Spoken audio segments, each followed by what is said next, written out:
আসসালামু আলাইকুম, স্বাগত জানাচ্ছি চ্যানেল আই সংবাদে। এখনকার সংবাদ আয়োজন নিয়ে আপনাদের সাথে আছি মেহরুন্নেসা তাহমিনা। বিস্তারিত সংবাদের শুরুতে জানিয়ে দিচ্ছি ফ্রেশ আটা, ময়দা, সুজি সংবাদ শিরোনামগুলো। অমর একুশে বইমেলা উদ্বোধন করলেন প্রধানমন্ত্রী। আগামীতে আন্তর্জাতিক বইমেলা আয়োজনের প্রত্যাশা। শিক্ষা, গবেষণা, শিল্প, সাহিত্যে দলীয় রাজনীতিকরণ সভ্য সমাজের পরিচায়ক নয় বললেন প্রধানমন্ত্রী। 9 বিশিষ্ট ব্যক্তি ও এক প্রতিষ্ঠানকে 21 পদক প্রদান। মন্ত্রিসভার প্রথম বৈঠকে সুদসহ 10,000 টাকা কৃষি ঋণ মওকুফের প্রস্তাব অনুমোদন। ফেব্রুয়ারি মাস পর্যন্ত নেয়া ঋণে মিলবে এই সুবিধা। 14তম গভর্নর হিসেবে বাংলাদেশ ব্যাংকের মোস্তাকুর রহমানের যোগদান। কর্মসংস্থান সৃষ্টি এবং উচ্চ সুদ হার ও মূল্যস্ফীতি কমানো অন্যতম অগ্রাধিকার মন্তব্য। এবং গণমাধ্যমের সর্বোচ্চ স্বাধীনতা নিশ্চিত করবে সরকার বললেন তথ্যমন্ত্রী। অ্যাটকো নেতাদের সাথে বৈঠকে টেলিভিশনকে সমাজের উন্নয়নে ভূমিকা রাখার আহ্বান।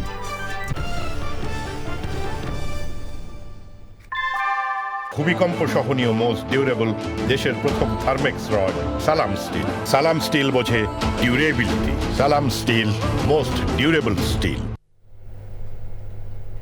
সংবাদ শিরোনামগুলো জানাচ্ছিলাম। এখনকার সংবাদ আয়োজন একই সঙ্গে চ্যানেল আই এর ইউটিউব চ্যানেলে এবং চ্যানেল আই এর ওটিটি প্ল্যাটফর্ম আই স্ক্রিনে লাইভ স্ট্রিম হচ্ছে। এবার যাচ্ছি বিস্তারিত প্রসঙ্গে এবং শুরুতেই থাকছে অমর একুশে বইমেলা।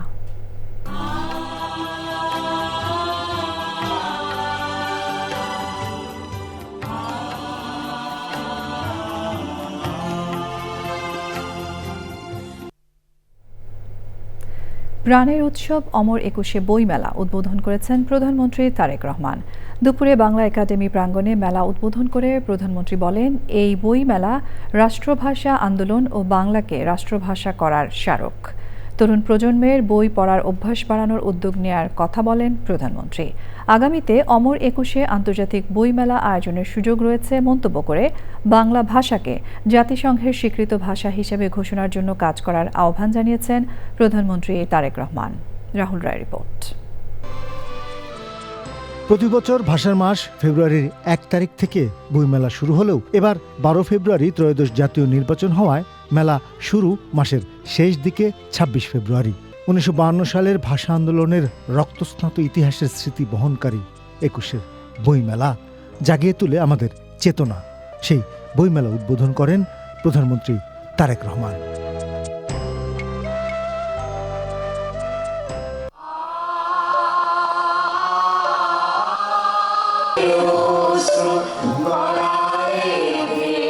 উদ্বোধনী অনুষ্ঠানে এবারের বাংলা একাডেমি সাহিত্য পুরস্কার বিজয়ীদের হাতে পদক তুলে দেন প্রধানমন্ত্রী।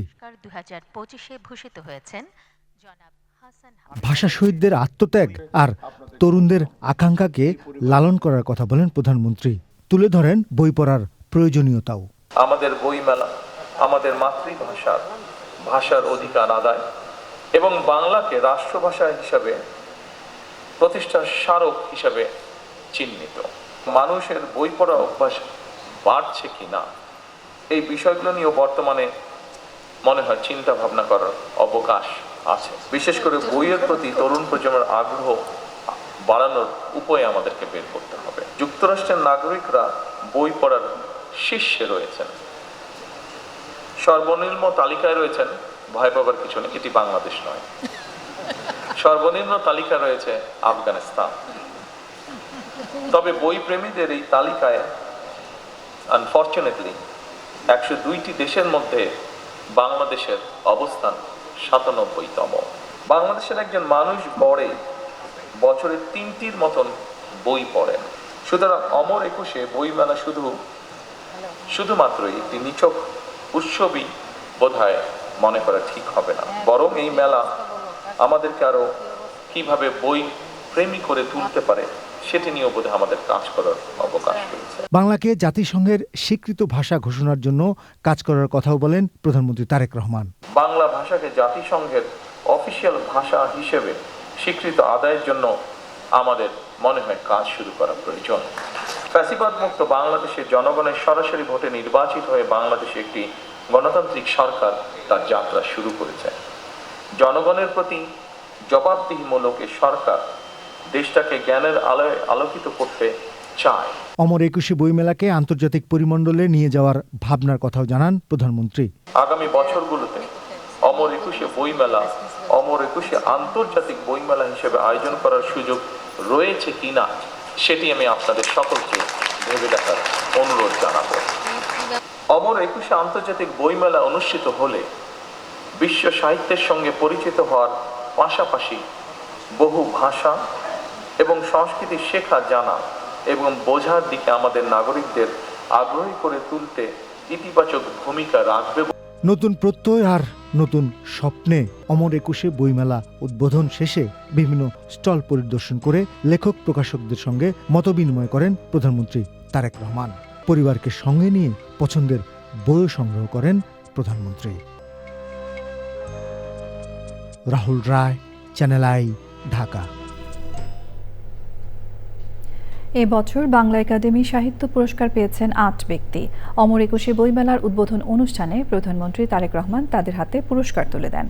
পুরস্কার নিয়েছেন কথা সাহিত্যে নাসিমা আনিস, প্রবন্ধ গদ্যে সৈয়দ আজিজুল হক, শিশু সাহিত্যে হাসান হাফিজ, অনুবাদে আলী আহমদ, গবেষণায় মুস্তাফা মজিদ ও ইসরায়েল খান, বিজ্ঞানে ফারসিম মান্নান মোহাম্মদী এবং মুক্তিযুদ্ধে মইদুল হাসান।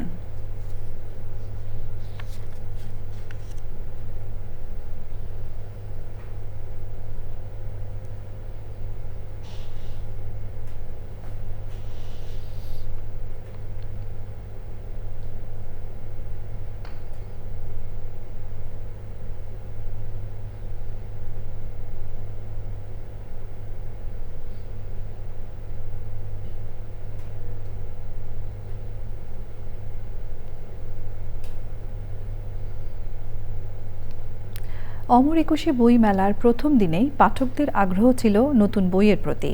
অনেক স্টলের কাজ বাকি থাকলেও আশাবাদী পাঠকরা। সুলতানা হিমুর রিপোর্ট। বহুমাত্রিক বাংলাদেশ প্রতিপাদ্যে শুরু হলো এবারের অমর একুশে বইমেলা। এবারের বইমেলায় নেই কোনো প্যাভিলিয়ন। মেলা উদ্বোধনের পরপরই মেলা প্রাঙ্গণে আসতে থাকেন বইপ্রেমী ও নানা শ্রেণীর পেশার মানুষ। অনেক স্টলের কাজ বাকি থাকলেও বইমেলা নিয়ে আশাবাদী পাঠকরা। আমি আসলে বইমেলা অনেক এনজয় করি, আমি প্রতি বছরই আসি, আর কোনো না কোনো একটা বই আমার কিনাই হয়। আজকে ফার্স্ট আসলাম, বইমেলা তো এখনো পুরোপুরি স্টার্ট হয় নাই, ভালোই লাগছে সব মিলে। এখনো অনেক স্টল ওপেন হয় না, একটু হতাশ হয়েছি, বাট কিছু ভালো বই আসছে দেখলাম। এবার বাংলাদেশে বইমেলার আয়োজন নিয়ে শঙ্কা নেই প্রকাশকদের। আমার মনে হয়েছে মেলা ভালো হবে, কারণ একটা জিনিস, একটা গণতান্ত্রিক সরকার আসছে, মানুষের মধ্যে আগে যে একটা ভয়ভীতি ছিল, মব কালচারের একটা তৈরি হয়েছিল, সেইটা এখন আর নাই। প্রস্তুতি যতই খারাপ হোক, আবহাওয়া এখনও ভালো আছে, অনুকূল আছে। আবহাওয়া যদি অনুকূল থাকে, আমি মনে করি মেলায় মানুষ স্বতঃস্ফূর্তভাবে আসবে। প্রতিদিন দুপুর 2টায় শুরু হয়ে বইমেলা চলবে রাত 9টা পর্যন্ত। শুধু শুক্রবার বইমেলা শুরু হবে বেলা 11টায়। Sultana Himu, channel I, Dhaka. শিক্ষা, গবেষণা এবং শিল্প সাহিত্যের চর্চাকে দলীয়ভাবে রাজনীতিকরণ করা কখনোই সভ্য সমাজের পরিচায়ক নয় বলে মন্তব্য করেছেন প্রধানমন্ত্রী তারেক রহমান। 21শে পদক প্রদান অনুষ্ঠানে তিনি আশা প্রকাশ করেন, বাংলা ভাষা ও সাহিত্য নিশ্চয়ই একদিন বিশ্ব সাহিত্যের জগতে আলো ছড়াবে। চকর মালিথার রিপোর্ট। জাতীয় সঙ্গীত এবং ধর্মগ্রন্থ থেকে পাঠ দিয়ে শুরু নতুন সরকারের আমলে প্রথম 21শে পদক প্রদান অনুষ্ঠান। 1976 সালে দেশের সর্বোচ্চ বেসামরিক এই পদকের প্রবর্তন করেন শহীদ প্রেসিডেন্ট জিয়াউর রহমান। 3 বারের প্রধানমন্ত্রী হিসেবে বেগম খালেদা জিয়া বিভিন্ন সময় এ পদক প্রদান করেছেন। বাবা এবং মায়ের পর প্রধানমন্ত্রী হিসেবে প্রথমবারের মতো বৃহস্পতিবার রাজধানীর ওসমানী স্মৃতি মিলনায়তনে 2026 সালের 10 ক্ষেত্রে বিশেষ অবদানের জন্য 9 ব্যক্তি এবং 1 প্রতিষ্ঠানকে পদক প্রদান করেন তারেক রহমান।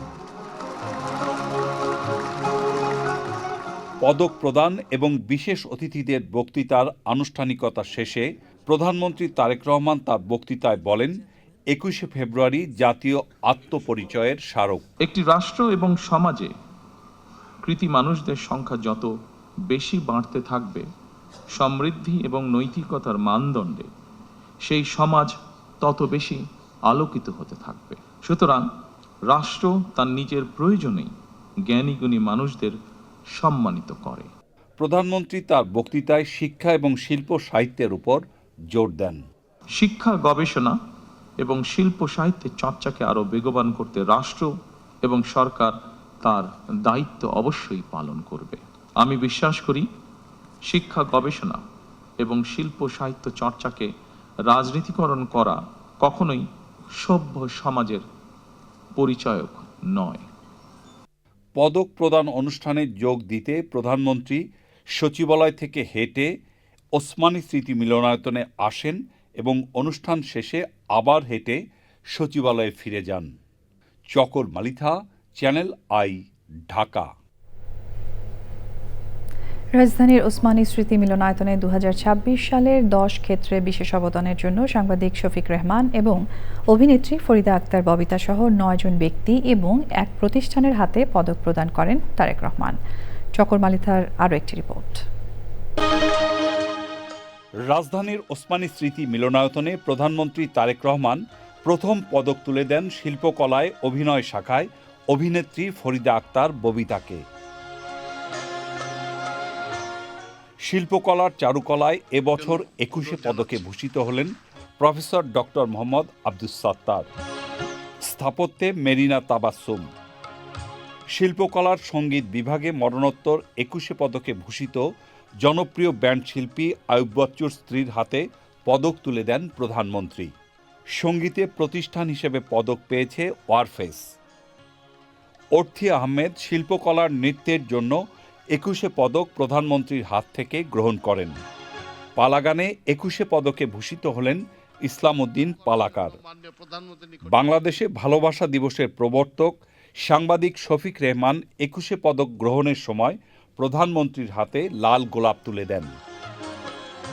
শিক্ষায় এবছর 21 পদকে ভূষিত হয়েছেন ডক্টর মাহবুবুল আলম মজুমদার।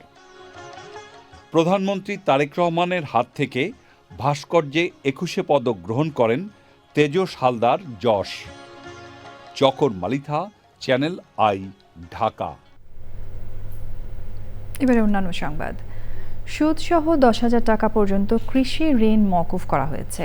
নির্বাচনী ইশতেহার অনুযায়ী নতুন সরকারের মন্ত্রিসভার প্রথম বৈঠকে ঋণ মওকুফের প্রস্তাব অনুমোদন দেওয়া হয়। ফেব্রুয়ারি মাস পর্যন্ত নেওয়া ঋণ মওকুফ পাবেন কৃষক। বিস্তারিত জানাচ্ছেন রফিকুল বাশার। বাংলাদেশ ব্যাংকের তথ্য মতে সরকারি বাণিজ্যিক ও বিশেষায়িত ব্যাংক এবং বেসরকারি বাণিজ্যিক ব্যাংকগুলোতে 25 ফেব্রুয়ারি পর্যন্ত সুদসহ কৃষকের কাছে প্রায় 1,550 কোটি টাকা ঋণ আছে। প্রধানমন্ত্রী তারেক রহমানের সভাপতিত্বে মন্ত্রিসভার প্রথম বৈঠকে এই ঋণ মওকুফের সিদ্ধান্ত হয়েছে। শস্য, ফসল, মৎস্য ও পশুপালন খাতে ব্যক্তি পর্যায়ে 10,000 টাকা পর্যন্ত কৃষি ঋণ সুদসহ মওকুফ পাবেন কৃষক। বাংলাদেশ ব্যাংকের তথ্য মতে সরকারি বাণিজ্যিক ও বিশেষায়িত ব্যাংক সমূহ এবং বেসরকারি বাণিজ্যিক ব্যাংক সমূহে 25 ফেব্রুয়ারি 2026 পর্যন্ত সুদসহ কৃষকদের নিকট পাওনা রয়েছে প্রায় 1,550 কোটি টাকা, যা এই মওকুফের আওতাভুক্ত হবে। দরিদ্র কৃষকদের সামাজিক নিরাপত্তা নিশ্চিত করতে এই সিদ্ধান্ত নেওয়া হয়েছে বলে জানিয়েছেন মন্ত্রিপরিষদ সচিব। ঋণ মওকুফের প্রায় তাৎক্ষণিক প্রভাব হিসেবে গ্রাম হতে নগরমুখী অভিবাসন কমবে এবং গ্রামীণ মূল্যস্ফীতি হ্রাস পাবে। উল্লেখ্য যে প্রাক্তন প্রধানমন্ত্রী বেগম খালেদা জিয়ার সরকারের 1991-96 সময়ে তখন 5,000 টাকা মতো কৃষি ঋণের সুদ আসল মওকুফ করা হয়েছিল। অর্থ মন্ত্রণালয় থেকে জানানো হয়েছে এই ঋণ মওকুফের ফলে প্রায় 20 লাখ কৃষক প্রত্যক্ষভাবে লাভবান হবেন। Rafiqul Bashar, channel I, Dhaka. কথা কম কাজ বেশি। বাংলাদেশ ব্যাংকে যোগ দিয়ে কড়া বার্তা দিলেন নতুন governor Mustakur Rahman.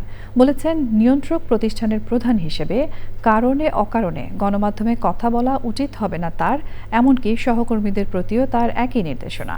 Deputy governor এবং নির্বাহী পরিচালকদের সঙ্গে সংক্ষিপ্ত পরিচিতি পর্বে তিনি বলেছেন, উচ্চ সুদ হার কমানো, কর্মসংস্থান সৃষ্টি এবং মূল্যস্ফীতি কমিয়ে আনা তার অন্যতম অগ্রাধিকার। রিজভি নাজার রিপোর্ট।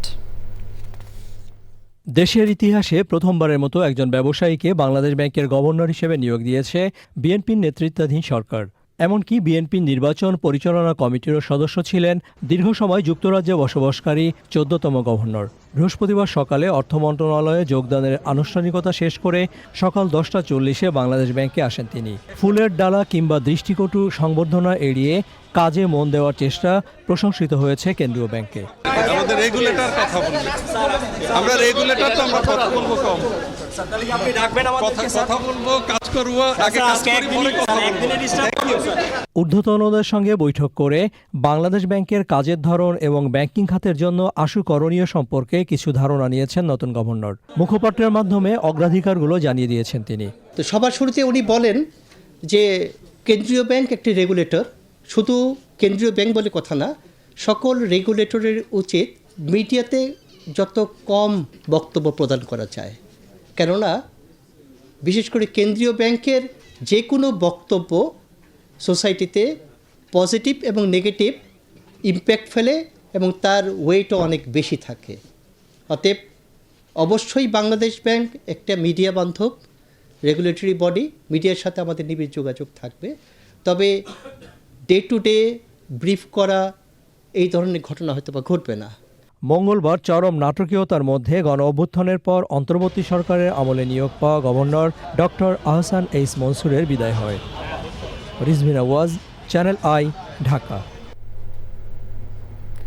তথ্য সম্প্রচার মন্ত্রী জহিরুদ্দিন স্বপন বলেছেন, গণমাধ্যমের কাছে শুধু জবাবদিহিতা চাওয়া ফ্যাসিবাদ। বর্তমান সরকার জবাবদিহিতার মাধ্যমে গণমাধ্যমের সর্বোচ্চ স্বাধীনতা নিশ্চিত করবে। টেলিভিশন মাধ্যমকে ব্যবসার পাশাপাশি সমাজের উন্নয়নে ভূমিকা রাখার কথা বলেছেন তথ্য সম্প্রচার মন্ত্রী। পরাগ আজিমের রিপোর্ট।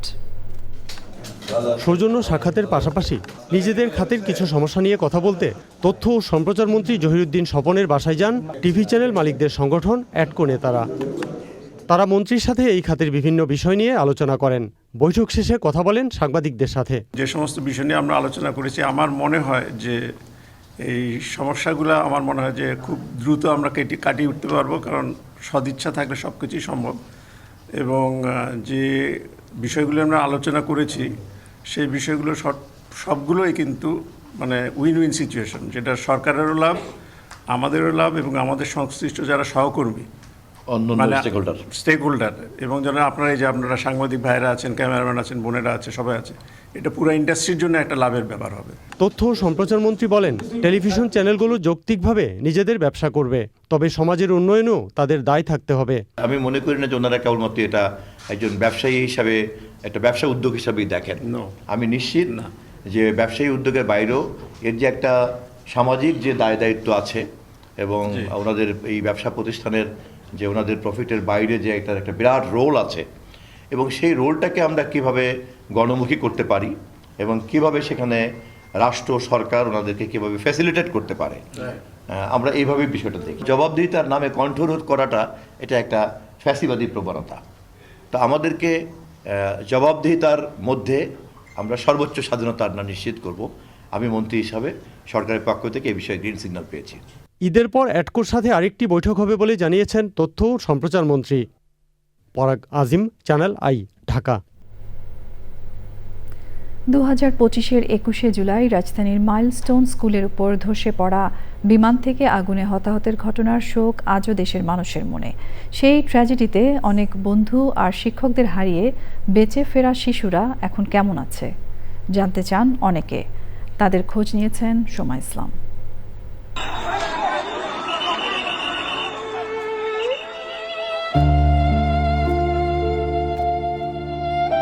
মাইলস্টোন ট্র্যাজেডির দুর্বিষহ অভিজ্ঞতা নিয়ে যে শিশুরা বেঁচে আছে তাদের মনে আজও সেই দিনের অনেক ঘটনা। তেমনই একজন নাভিদ। তখন সে পড়তো ক্লাস 7-এ। নিজের শরীরে আগুন নিয়ে বাঁচিয়েছিল শিক্ষক আর বন্ধুদের। প্রিয় 8 বন্ধুর মধ্যে 6 জনই বাঁচেনি। নাভিদকে 97 দিন থাকতে হয়েছে আইসিইউতে, 12 দিন লাইফ সাপোর্টে। শরীরে এখন পর্যন্ত অপারেশন হয়েছে 36 বার। এর মাঝেই সে শোনালো তার সমুদ্রে যাওয়ার অপেক্ষার কথা আর পাখিদের গল্প। আমার পাহাড় ভালো লাগে না, সমুদ্র ভালো লাগে। সমুদ্র কেন ভালো লাগে? আর ওখানে নিঃশ্বাস নেওয়া যায়। পাখি পালে কে? আমি পালে। তোমার কয়টা পাখি আছে? 3টা মনে হয়। নাভিদের মা জানালেন এখন সে আলোতে যেতে পারে না, স্কুল বদল করেছে, এখন সপ্তাহে একদিন স্কুলে যায়। ওদের স্বাভাবিক লাইফটা নষ্ট হয়ে গেছে।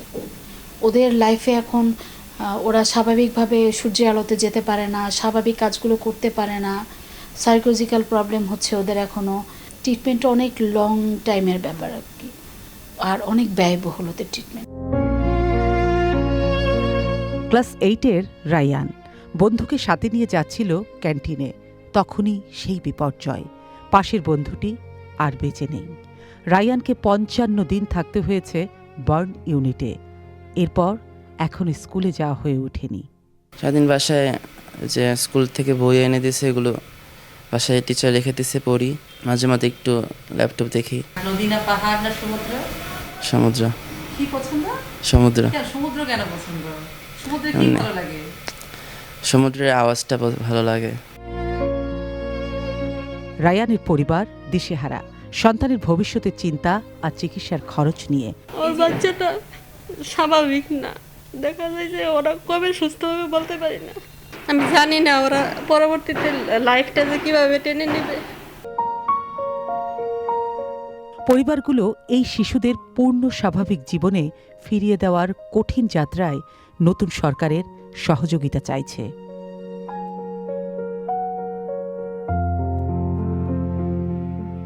সোমা ইসলাম, চ্যানেল আই, ঢাকা। বাংলাদেশ সেনাবাহিনীর উচ্চ পর্যায়ের কয়েকটি গুরুত্বপূর্ণ পদে রদবদল করা হয়েছে। বৃহস্পতিবার সেনা সদর থেকে এই সংক্রান্ত আদেশ জারি করা হয়েছে বলে জানিয়েছে প্রতিরক্ষা মন্ত্রণালয়। লেফটেন্যান্ট জেনারেল মোহাম্মদ ফয়জুর রহমানকে কোয়ার্টার মাস্টার জেনারেল থেকে ন্যাশনাল ডিফেন্স কলেজের কমান্ড্যান্ট হিসেবে নিয়োগ দেওয়া হয়েছে। লেফটেন্যান্ট জেনারেল মোহাম্মদ শাহিনুল হককে ন্যাশনাল ডিফেন্স কলেজের কমান্ড্যান্ট থেকে কোয়ার্টার মাস্টার জেনারেল করা হয়েছে। মেজর জেনারেল হুসেইন আল মোরশেদকে 19 পদাতিক ডিভিশনের জিওসি থেকে অ্যাডজুট্যান্ট জেনারেল হিসেবে নিয়োগ দেওয়া হয়েছে। মেজর জেনারেল মোহাম্মদ হাকিমুজ্জামানকে অ্যাডজুট্যান্ট জেনারেল থেকে military institute of science and টেকনোলজির কমান্ড্যান্ট হিসেবে বদলি করা হয়েছে। মেজর জেনারেল মোহাম্মদ নাসিম পারভেজকে MIST এর কমান্ড্যান্ট থেকে পররাষ্ট্র মন্ত্রণালয়ে পদায়ন করা হয়েছে। মেজর জেনারেল মোহাম্মদ কামরুল হাসানকে 66 পদাতিক ডিভিশনের জিওসি থেকে লগ এরিয়ার জিওসি হিসেবে নিয়োগ দেওয়া হয়েছে। এছাড়া major general Mohammad মুস্তাগাউসুর Rahman Khan log এরিয়ার জিওসি থেকে স্বাভাবিক নিয়মে অবসরে গেছেন। সংবাদের এই পর্যায়ে আমরা নিচ্ছি একটা বিরতি, এবং বিরতির পর্যায়ে থাকছে ট্রাম্পের হুমকির মধ্যেই জেনেভায় তৃতীয় দফা পরোক্ষ আলোচনায় যুক্তরাষ্ট্র ও ইরান গুরুত্বপূর্ণ উদ্যোগ বললেন ইরানের পররাষ্ট্র মন্ত্রণালয়ের মুখপাত্র। স্বাগত জানাচ্ছি আরও একবার চ্যানেল আই সংবাদে। ঢাকার কামরাঙ্গীর চরে অস্বাস্থ্যকর পরিবেশে মুড়ি তৈরির জন্য একটি প্রতিষ্ঠানকে 1.5 লাখ টাকা জরিমানা করেছে BSTI। রমজান মাসে ঢাকার বিভিন্ন এলাকায় বিশেষ আদালত পরিচালনা করছে BSTI। বিস্তারিত জাকি আক্তার রিপোর্টে। অস্বাস্থ্যকর পরিবেশ এবং BSTI-এর অনুমোদন ছাড়াই কামরাঙ্গীরচর এলাকায় মুড়ি উৎপাদনকারী প্রতিষ্ঠান 10 বছর ধরে তৈরি করছে মুড়ি। রমজান মাসে মুড়ির চাহিদা বেশি থাকায় প্রতিদিন 20,000 কেজি মুড়ি তৈরি করে রাজধানীর বিভিন্ন এলাকায় পাইকারিভাবে বিক্রি করে প্রতিষ্ঠানটি। রমজান মাসে ভোক্তাদের স্বাস্থ্যকর খাবার নিশ্চিত করতে Bangladesh standards and testing institution BSTI mobile court পরিচালনার মাধ্যমে মুড়ি উৎপাদনকারী প্রতিষ্ঠানকে 1.5 লাখ টাকা জরিমানা করে। সম্পূর্ণ অস্বাস্থ্যকরভাবে মুড়ি উৎপাদন এবং বাজারজাত করার তারা প্রক্রিয়াটি অনুসরণ করছে এবং আমরা তাদের লাইসেন্সের কোনো কপি তারা আমাদেরকে দেখাতে পারিনি। 30, 31 ও 41, 45 ধারায় আমরা এটিকে 1,50,000 টাকা অর্থদণ্ডে দণ্ডিত করেছি। অভিযান পরিচালনার সময় মুড়িতে কী পরিমাণ ক্ষতিকর পদার্থ রয়েছে তা পরীক্ষার জন্য মুড়ি ও চাল নিয়ে যায় মোবাইল কোর্ট। রমজান মাস জুড়ে ভ্রাম্যমাণ আদালতের কার্যক্রম চলবে বলে জানিয়েছে BSTI। Zakia Akhtar, channel I, Dhaka. নতুন পররাষ্ট্রমন্ত্রী ডক্টর খলিলুর রহমানকে অভিনন্দন বার্তা পাঠিয়েছেন মিয়ানমারের পররাষ্ট্রমন্ত্রী থান সুয়ে ও আরাকান আর্মি প্রধান টুয়ান মোরাত নাইং। বার্তায় ঢাকা ও নেপিদোর মধ্যে দ্বিপাক্ষিক সম্পর্ক উন্নয়ন এবং পারস্পরিক সহযোগিতা জোরদারের অঙ্গীকার ব্যক্ত করেছেন পররাষ্ট্রমন্ত্রী থান সুয়ে। আরাকান আর্মির প্রধান অভিনন্দন বার্তায় লিখেছেন, বাস্তবসম্মত, টেকসই এবং কার্যকর সমাধানে যৌথভাবে কাজ চালিয়ে যাবেন তারা। পররাষ্ট্রমন্ত্রী ডক্টর খলিলুর রহমান জানিয়েছেন, বাংলাদেশ রোহিঙ্গা ইস্যুতে জাতিসংঘ ও অন্যান্য গুরুত্বপূর্ণ দেশের সাথে নিয়মিত যোগাযোগ বজায় রেখেছে। এবারে আইস্ক্রিন সাংস্কৃতিক সংবাদ।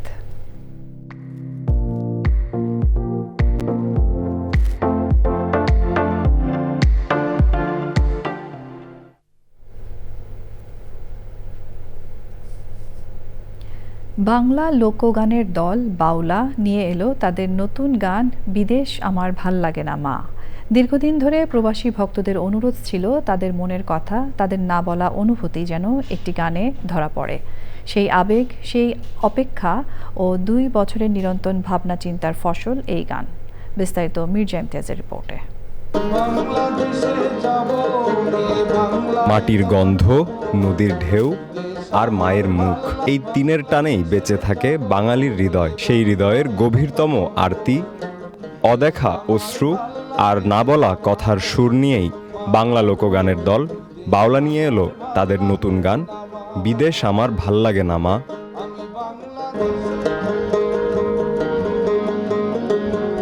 গানটির কথা লিখেছেন ও সুরারোপ করেছেন খ্যাতিমান চলচ্চিত্র পরিচালক সাইফুল ইসলাম মান্নু। গানটির প্রধান কণ্ঠ দিয়েছেন বাউলা ব্যান্ডের অধিকর্তা প্রকাশ আর্টিস্ট।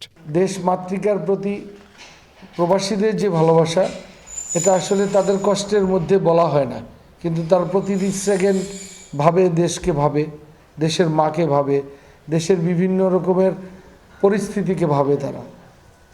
তো এই জন্য আজকে আমরা এখানে উপস্থিত হয়েছি। আমাদের গানটি আজকে এই ভাষার মাসে, আন্তর্জাতিক মাতৃভাষা দিবসের এই ভাষার মাসে আমরা গানটি রিলিজ করার জন্য ইচ্ছা পোষণ করেছিলাম।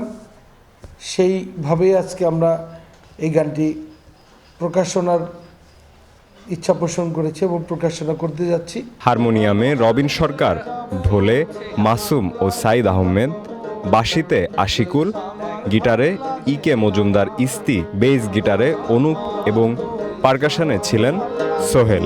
সঙ্গীতের আয়োজন করেছেন রবিন সরকার ও ইকে মজুমদার ইস্তি। চিত্র পরিচালনায় ছিলেন রাইসুল ইসলাম অনিক।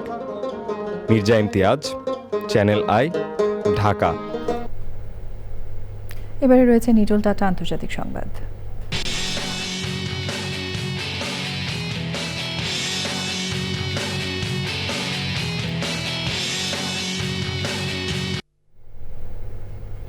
পারমাণবিক চুক্তিতে পৌঁছাতে না পারলে ইরানে হামলা করা হবে, ডোনাল্ড ট্রাম্পের এমন হুমকির মধ্যে তৃতীয় দফা পরোক্ষ আলোচনায় বসেছেন মার্কিন ও ইরানি কর্মকর্তারা।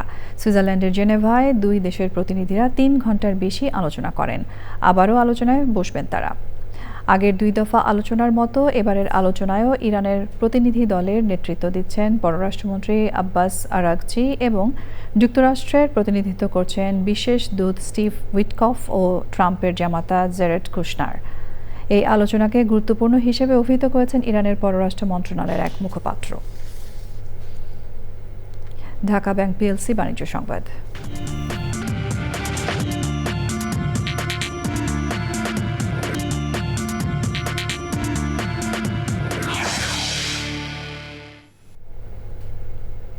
ঢাকা স্টক এক্সচেঞ্জে সপ্তাহের শেষ কার্যদিবসে লেনদেনে ঊর্ধ্বমুখী প্রবণতা দেখা গেছে। আগের কার্যদিবসের চেয়ে ডিএসসিএক্স সূচক 45 পয়েন্ট বেড়ে 5,600 পয়েন্টে দাঁড়িয়েছে। বেড়েছে বেশিরভাগ কোম্পানির শেয়ারের দাম। হাতবদল হয়েছে 391টি কোম্পানির 947 কোটি 28 লাখ টাকার শেয়ার ও মিউচুয়াল ফান্ড, যা আগের কার্যদিবসের চেয়ে 381 কোটি 81 লাখ টাকা বেশি। এর মধ্যে দাম বেড়েছে 239টির, কমেছে 93টির এবং অপরিবর্তিত রয়েছে 59টি কোম্পানির শেয়ারের দাম। সংবাদের এ পর্যায়ে আমরা নিচ্ছি আরও একটা বিরতি এবং বিরতির পর্যায়ে থাকছে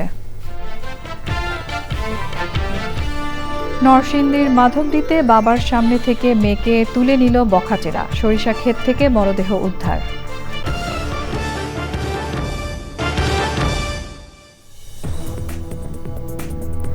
স্বাগত জানাচ্ছি আরও একবার চ্যানেল আই সংবাদে।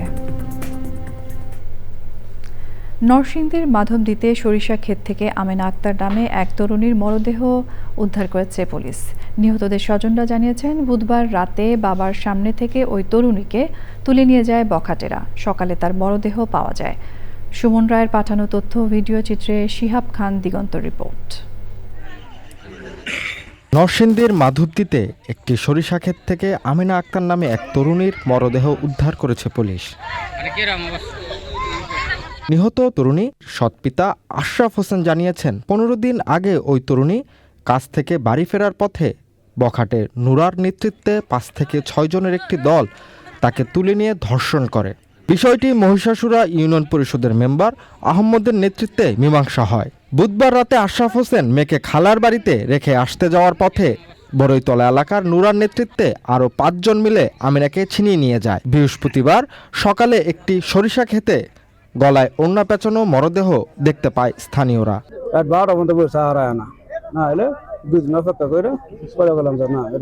কেউ কিছু করতো না, আমরা শুক্রবার রুম সাইডে দিন লাগবো, তাহলে মেয়েরা নিয়ে ঠিক এই যে ঠেবে হেরে যাই আমরা খালি আইয়া দেখছি লাশের ভরা আর বান্ধা উহুত করা ওই আমরা মুখ দেখি নাই বাবা সমাজে মারছে এটা কইতে পারবো না। নরসিংদীর অতিরিক্ত পুলিশ সুপার সুজন চন্দ্র সরকার জানান, অপরাধীদের খুঁজে বের করতে কাজ করছে পুলিশ। আর এই ঘটনায় আইনানুগ ব্যবস্থা নেওয়া হবে, নিয়মিত মামলা রুজু হবে এবং তদন্ত সাপেক্ষে পরবর্তীতে এখনো যেহেতু তদন্ত কার্যক্রম শুরু করতে পারি নাই, আমরা ঘটনাস্থল পরিদর্শন করেছি, এখনো বিস্তারিত জানানোর মতো কোনো তথ্য আমার কাছে নেই। এই ঘটনায় জড়িতদের দৃষ্টান্তমূলক শাস্তির দাবি জানিয়েছেন নিহত আমেনার স্বজনরা। শিহাব খান দিগন্ত, চ্যানেল আই। শিক্ষা, প্রাথমিক ও গণশিক্ষা প্রতিমন্ত্রী ববি হাজ্জাজ বলেছেন, বাংলাদেশের অগ্রযাত্রাকে টেকসই করতে হলে যুব সমাজকে দক্ষতা, প্রযুক্তি জ্ঞান ও উদ্যোক্তা মনোভাব নিয়ে গড়ে তুলতে হবে। অতীশ দীপঙ্কর বিজ্ঞান ও প্রযুক্তি বিশ্ববিদ্যালয়ের স্কিলস ডেভেলপমেন্ট ইনস্টিটিউটে তারুণ্য বিনিয়োগ শিরোনামে shaping a skilled, innovative and entrepreneur Bangladesh শীর্ষক পলিসি ডায়ালগে প্রধান অতিথির বক্তৃতায় তিনি এই কথা বলেন। যাযাবর মিন্টু রিপোর্ট। দক্ষ, উদ্ভাবনী ও উদ্যোক্তা বান্ধব বাংলাদেশ গড়ে তোলার লক্ষ্যে তারুণ্য বিনিয়োগ শিরোনামে shaping A skilled, innovative and entrepreneurs Bangladesh শীর্ষক পলিসি ডায়ালগের আয়োজন করে অতীশ দীপঙ্কর বিজ্ঞান ও প্রযুক্তি বিশ্ববিদ্যালয়ের স্কিলস ডেভেলপমেন্ট ইনস্টিটিউট। চতুর্থ শিল্প বিপ্লবের এই যুগে প্রচলিত শিক্ষার পাশাপাশি স্কিল ভিত্তিক ও কর্মমুখী শিক্ষা ব্যবস্থা গড়ে তোলা সময়ের দাবি বলে জানিয়েছেন শিক্ষা, প্রাথমিক ও গণশিক্ষা প্রতিমন্ত্রী ববি হাজ্জাজ।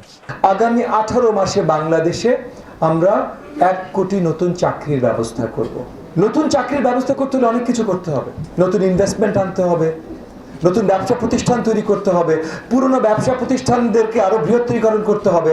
কিন্তু আরেকটা অত্যন্ত গুরুত্বপূর্ণ জিনিস আছে, আমাদের তরুণদের এবং আমাদের দেশের নাগরিকদের স্কিল এবং এবিলিটি এটার সম্প্রসারণ করতে হবে।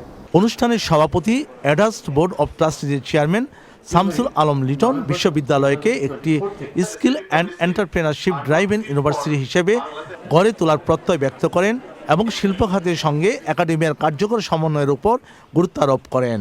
আমাদের এখন এক্সেলেন্স ক্ষেত্রে আমাদেরকে সামনে এগোতে হলে আরেকটা এক্সেলেন্স দরকার, ডাবল এক্সেলেন্স, দ্যাট ইজ এডুকেশনকে আমাদেরকে skill and then up skill and then entrepreneur capacity build up করতে হবে। মূল প্রবন্ধ উপস্থাপন করেন স্কিলস ডেভেলপমেন্ট ইনস্টিটিউটের chief operating officer Shoaib Sajjad Khan. বক্তৃতা করেন বিশ্ববিদ্যালয়ের উপাচার্য অধ্যাপক ডক্টর মোহাম্মদ জাহাঙ্গীর আলম। যাযাবর মিন্টু, চ্যানেল আই, ঢাকা। সংবাদের এই পর্যায়ে নিচ্ছে আরও একটা বিরতি এবং বিরতির পর খেলার খবরে যা থাকছে। টি-20 বিশ্বকাপের সুপার 8-এ সাউথ আফ্রিকা ও ভারতের জয়, জিম্বাবুয়েকে 72 রানে হারিয়ে সেমির রেসে টিম ইন্ডিয়া। স্বাগত জানাচ্ছি আরও একবার চ্যানেল আই সংবাদে। চট্টগ্রাম নগরীর অর্থনীতির চালিকা শক্তি কালুরঘাট শিল্পাঞ্চলকে আধুনিক ও বিনিয়োগ বান্ধব করার আহ্বান জানিয়েছেন city mayor doctor Shahadat Hossain. তিনি নগরীর 5 নম্বর মোহরা ওয়ার্ডের বালিখালের একটি সেতু নির্মাণ কাজের উদ্বোধন অনুষ্ঠানে এই কথা জানান। সে সময় ছিলেন চট্টগ্রাম সিটি কর্পোরেশনের প্রধান প্রকৌশলী আনিসুল ইসলাম, সাবেক কাউন্সিলর আজম খান, প্রকৌশলী রিফাতুল করিম ও অন্যরা।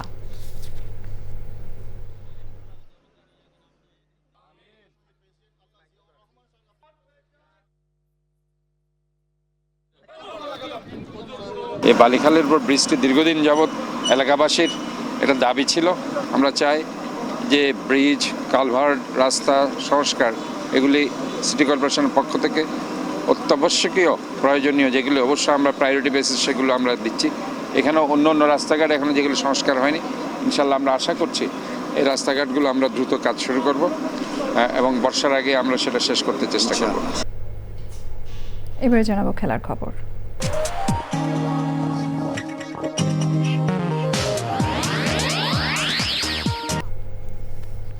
এ পর্যায়ে জানিয়ে দিচ্ছি দেশের ৮ বিভাগের নবম রমজানের সেহরি ও ইফতারের সময়সূচি। সিলেটে সেহরির শেষ সময় ৪টা৫৮, ইফতার ৫টা৫৫। চট্টগ্রামে সেহরির শেষ সময় ৪টা৫৯, ইফতার ৫টা৫৭। ময়মনসিংহে সেহরির শেষ সময় ৫টা৫, ইফতার ৬টা১। বরিশালে সেহরির শেষ সময় ৫টা৫, ইফতার ৬টা৩। ঢাকায় সেহরির শেষ সময় ৫টা৬, ইফতার ৬টা২। খুলনায় সেহরির শেষ সময় ৫টা৯, ইফতার ৬টা৬। রংপুরে সেহরির শেষ সময় ৫টা১০, ইফতার ৬টা৫ এবং রাজশাহীতে সেহরির শেষ সময় ৫টা১২ এবং ইফতার ৬টা৮।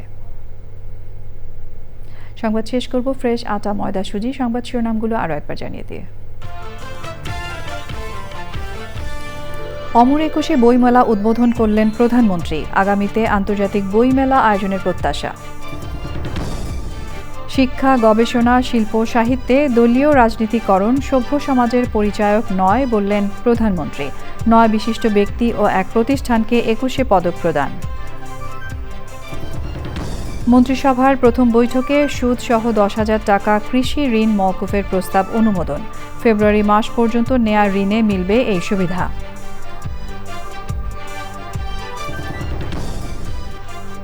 ১৪তম গভর্নর হিসেবে বাংলাদেশ ব্যাংকে মোস্তাকুর রহমানের যোগদান। কর্মসংস্থান সৃষ্টি এবং উচ্চ সুদ হার ও মূল্যস্ফীতি কমানো অন্যতম অগ্রাধিকার মন্তব্য। এবং গণমাধ্যমের সর্বোচ্চ স্বাধীনতা নিশ্চিত করবে সরকার বললেন তথ্যমন্ত্রী। অ্যাটকো নেতাদের সাথে বৈঠকে টেলিভিশনকে সমাজের উন্নয়নে ভূমিকা রাখার আহ্বান। প্রিয় দর্শক, এরই সঙ্গে শেষ করছি এখনকার সংবাদ আয়োজন। ধন্যবাদ এতক্ষণ আমাদের সঙ্গে থাকার জন্য।